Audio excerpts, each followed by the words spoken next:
Falk est heureux de vous présenter 112 Infos.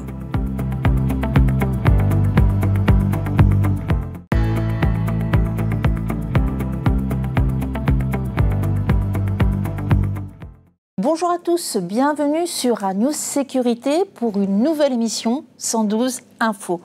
Depuis quelques années, la France fait face à une accélération des feux de forêt et de végétation, des incendies plus précoces, plus violents dans des territoires jusqu'ici plutôt épargnés. Le changement climatique impose une réalité nouvelle à laquelle nous devons impérativement nous adapter, sensibiliser et agir en conséquence. En première ligne, la Direction générale de la sécurité civile et de la gestion des crises est là, structure la riposte et impulse une dynamique nationale pour protéger nos territoires et nos concitoyens. Aujourd'hui, prévenir un incendie est aussi crucial que le combattre. Et c'est justement tout l'enjeu de l'émission. C'est ce que nous allons voir pendant ces 30 minutes avec nos deux invités. Bienvenue à cette émission intitulée « De la flamme au fléau, prévenir, anticiper, sensibiliser et agir ». Pour en parler, j'ai le plaisir d'avoir à ma droite le chef d'état-major François Pradon. Bonjour. Bonjour. Et puis, donc vous êtes inspecteur général, vous êtes chef d'état-major au sein de la DGS-CGC, la fameuse Direction générale de la sécurité civile et de la gestion des crises, inspecteur général des sapeurs-pompiers professionnels. Et à ma gauche, j'ai le plaisir d'accueillir Christophe Ramy. Bonjour Christophe. Bonjour. Et vous êtes directeur général Europe centrale chez Falk. Tout d'abord, Monsieur Pradon, je me tourne vers vous concrètement, c'est ce que j'expliquais, le changement climatique, on le voit, entraîne en fait, modifie la cartographie du risque incendie en France. Pourriez-vous nous expliquer en quoi il modifie cette cartographie ? Merci de me poser cette question puisque ça permet d'illustrer un petit peu l'augmentation des risques feux de forêt puisque par le passé, nous avions essentiellement deux zones de sécurité, la zone sud et la zone sud-ouest, qui étaient atteintes par les incendies, des incendies historiques qui remontent dans les années 70, 80. On a eu des saisons importantes de feux de forêt. Et très rapidement, trop rapidement par rapport à la végétation, on a vu une augmentation de ces risques. Très rapidement sur d'autres zones comme la zone autour de Lyon, la zone autour d'Angers. Et en 2022, nous avons eu 5 feux majeurs supérieurs à 500 hectares qui se sont déclarés dans des zones qui étaient très peu concernées jusqu'alors par les feux de forêt. Et donc ce changement climatique, on le vit au quotidien puisque la semaine dernière, nous avons eu aussi des feux d'une centaine d'hectares dans des massifs importants du Maine-et-Loire, de la Bretagne. Et donc, on est obligé malheureusement de constater, par le phénomène du dépérissement des arbres et par le phénomène de la sécheresse, accentué par le changement climatique, que les risques feux de forêt s'exportent très rapidement au nord de la France. Donc on voit cette évolution au niveau spatial, au niveau temporel.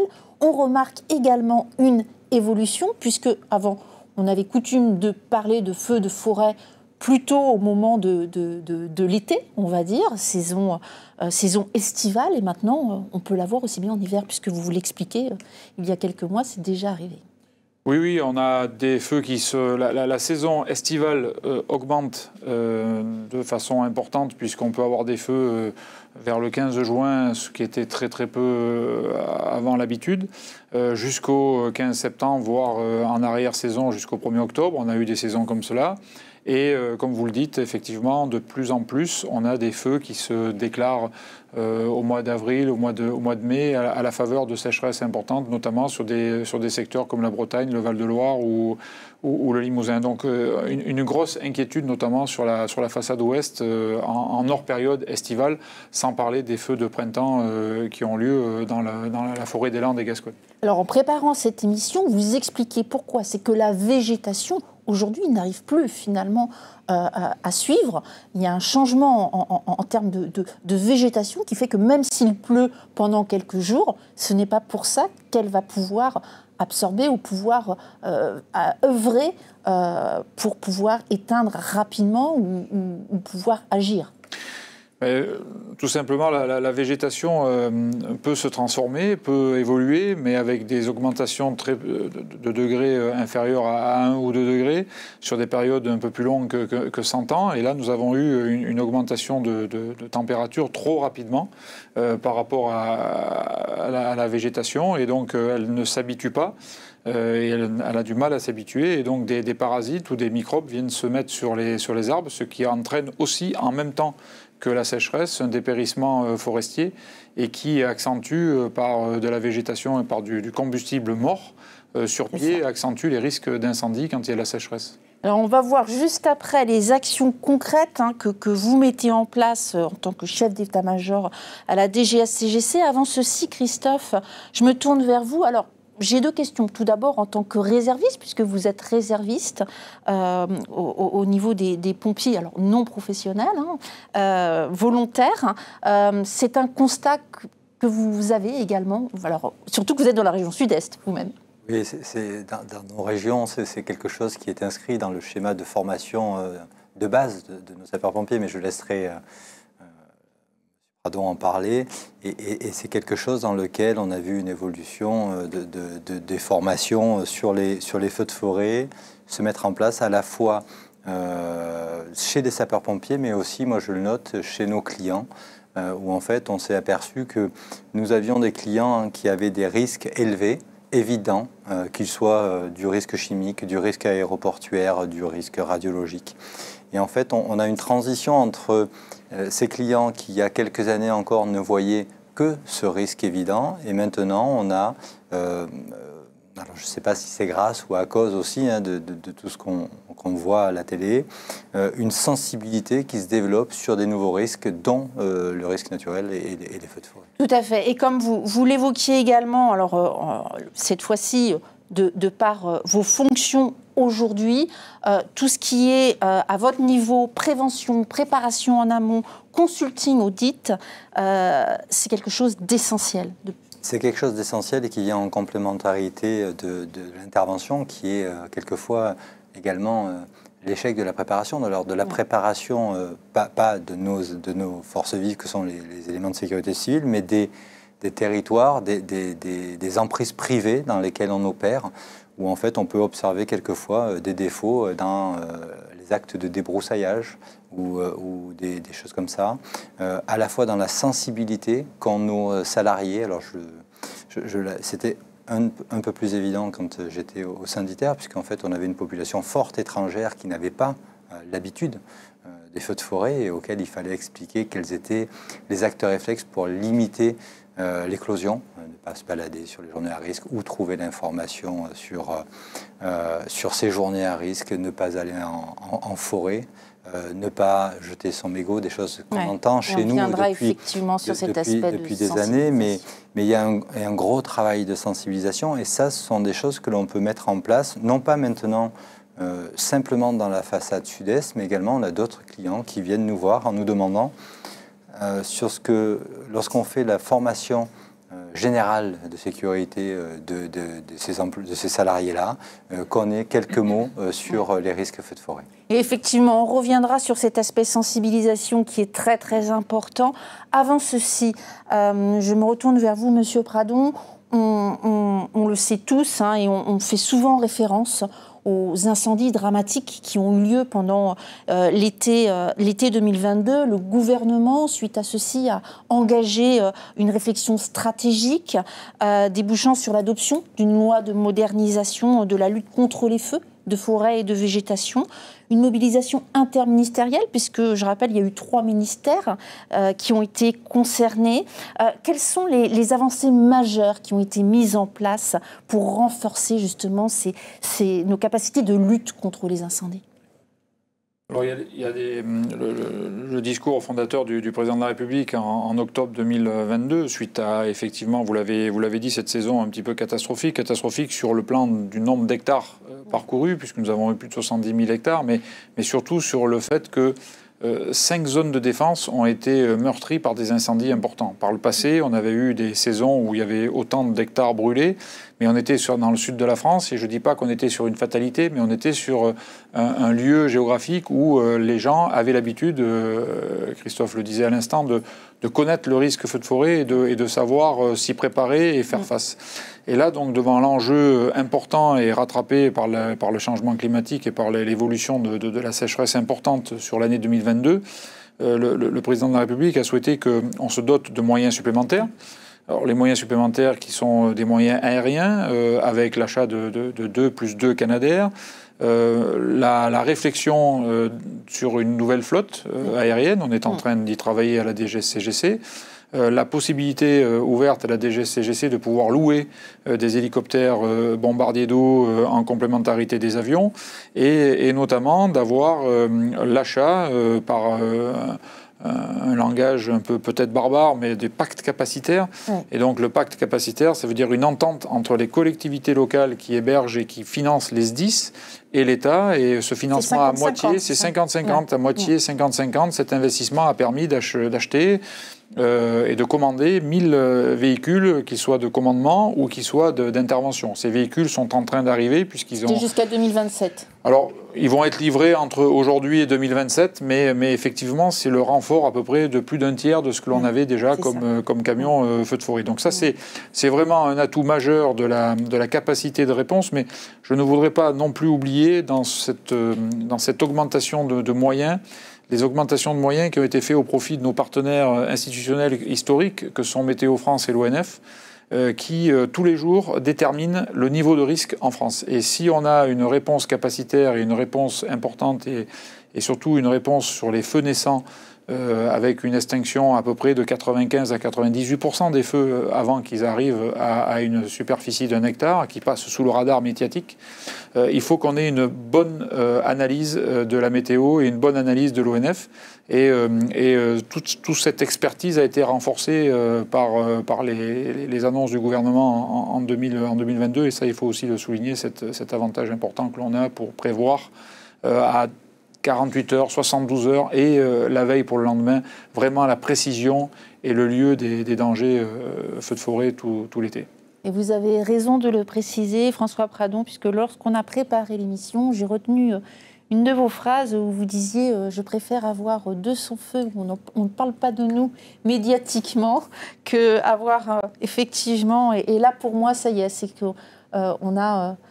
La priorité, c'est qu'on ne parle pas de nous et qu'on ait fait un boulot de notre doctrine est essentiellement basé sur l'attaque massive des feux naissants. Et l'objectif, c'est d'éviter, comme l'on dit souvent dans les proverbes et dans les phrases, un petit verre d'eau au départ. Et puis après, quand on a laissé faire l'incendie, c'est plus un petit verre d'eau, c'est un fourgon d'incendie, c'est plusieurs fourgons, etc. Et des dégâts importants. Voilà, donc c'est plutôt attraper rapidement les feux avant qu'ils ne prennent des proportions inattaquables. Alors vous avez eu raison aussi de rappeler les partenaires, les acteurs avec qui vous travaillez au quotidien, notamment Météo France et l'ONF. Et quand je parle de ces partenaires, on a parlé aussi de la notion de plan capacitaire, mais il y a aussi les nouvelles technologies qui arrivent. Et dans ces nouvelles technologies, il y a des drones, des capteurs de sécheresse. Est-ce que vous pourriez évoquer ces points ?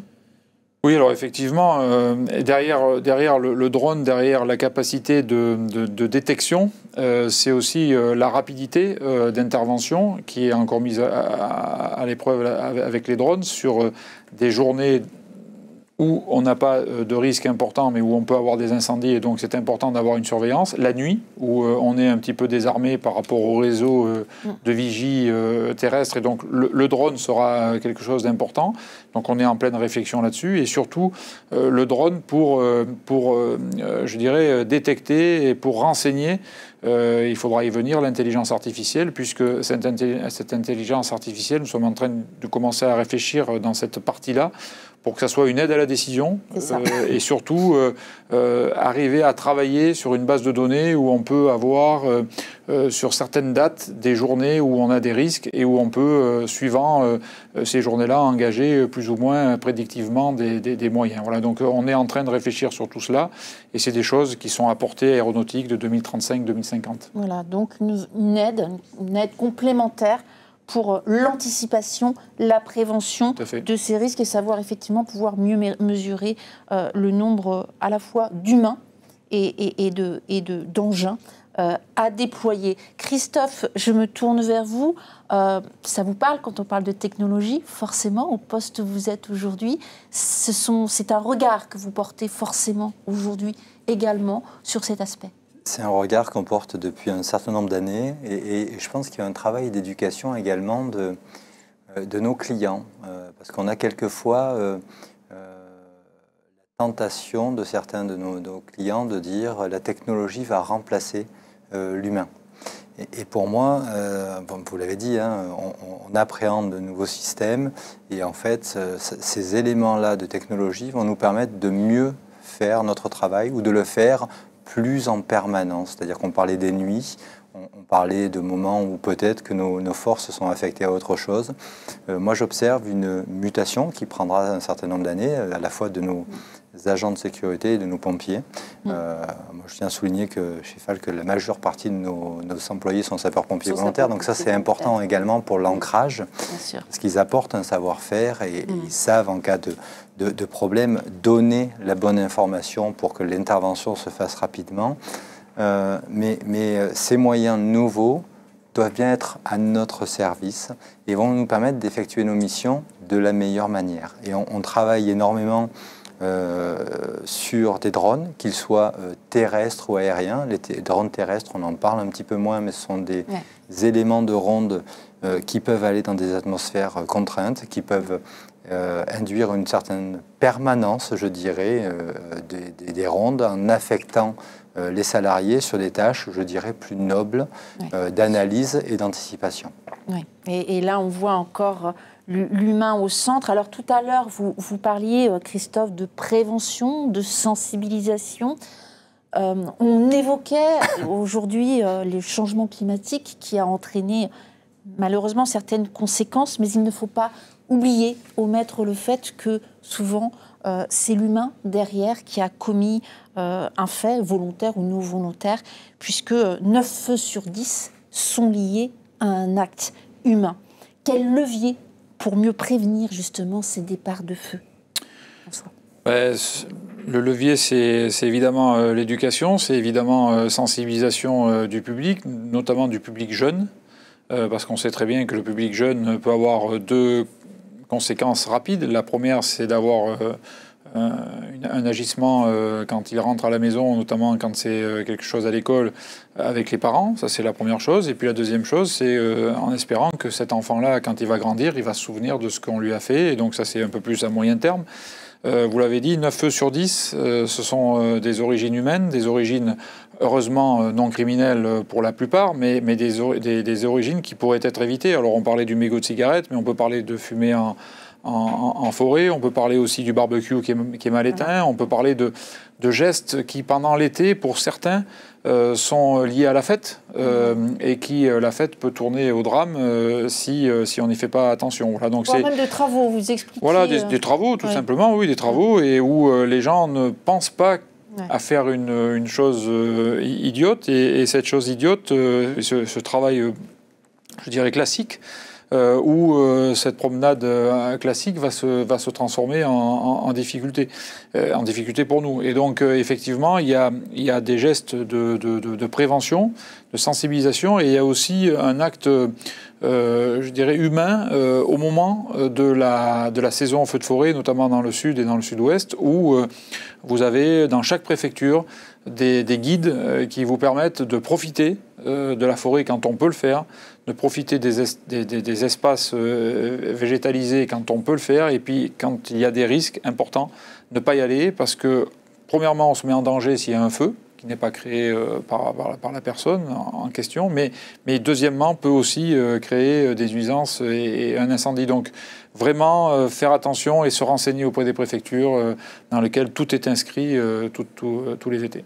Alors justement, cette prévention, elle va passer à la fois par de l'éducation, sensibilisation, éducation, et puis malheureusement parfois sanction.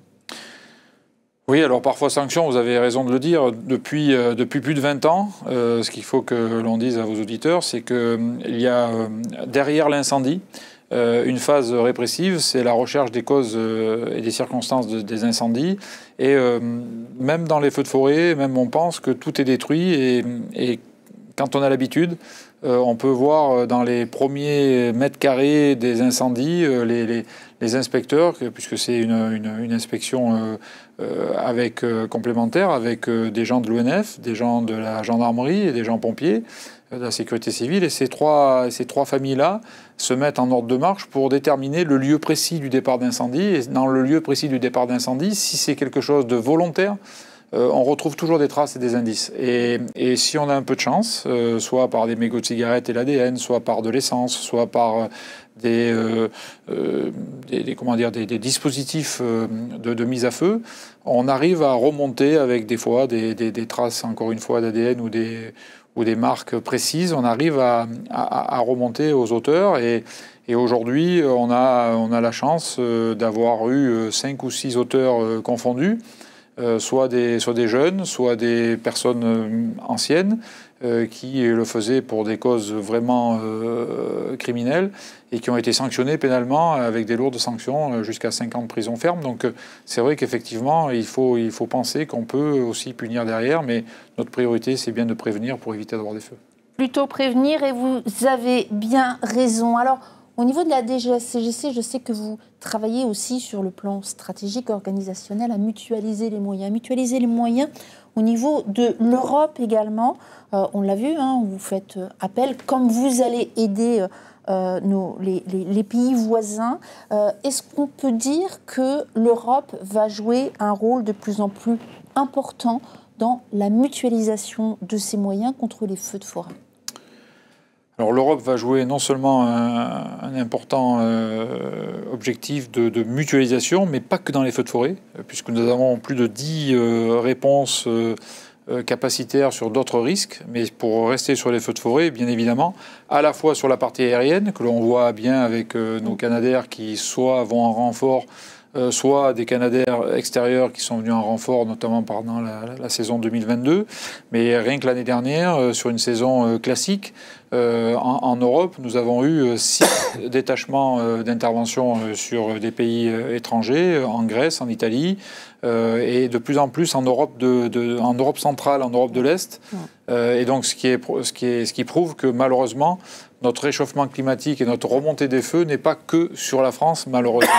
Et donc on a cette mutualisation importante et ce jeu de l'Europe et au niveau aussi des troupes terrestres, puisque pour la 3e année consécutive, nous allons aller en Grèce préventivement pendant 1 mois, entre le mois d'août et le mois de septembre.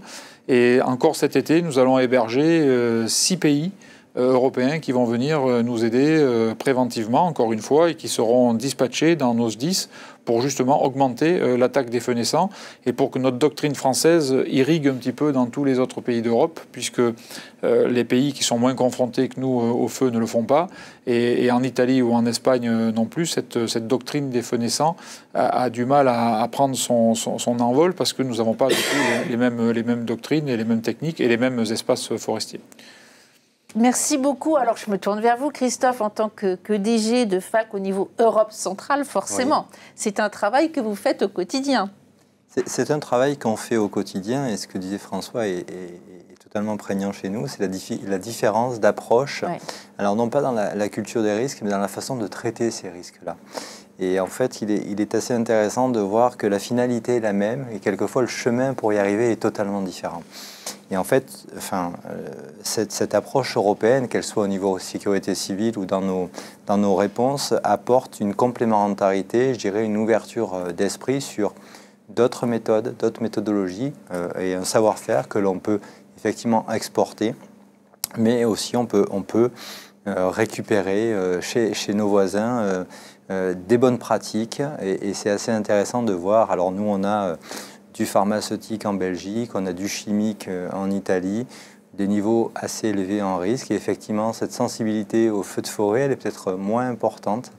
Mais aujourd'hui, on arrive avec un partenariat gagnant-gagnant avec nos clients à leur faire anticiper ces risques-là sur leur domaine.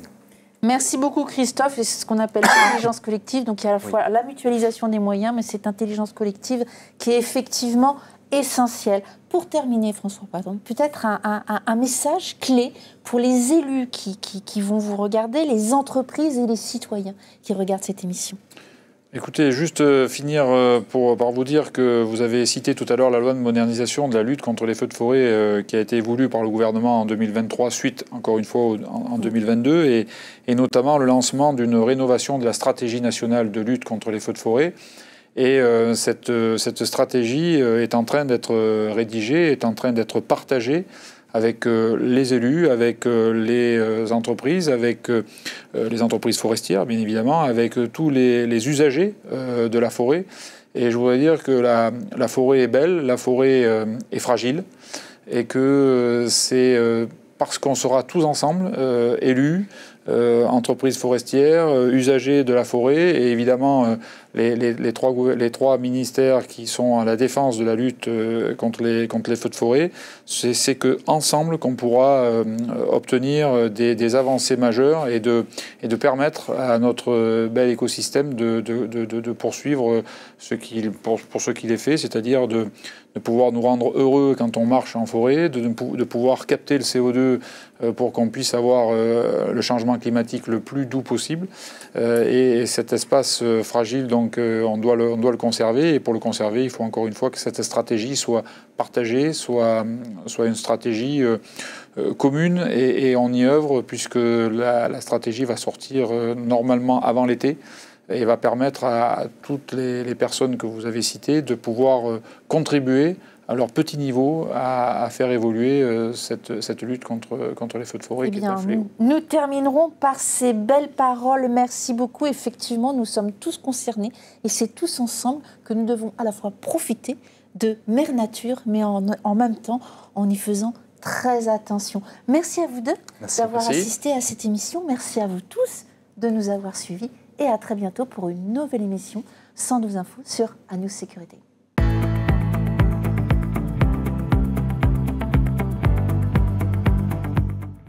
Falk a été heureux de vous présenter 112 Infos.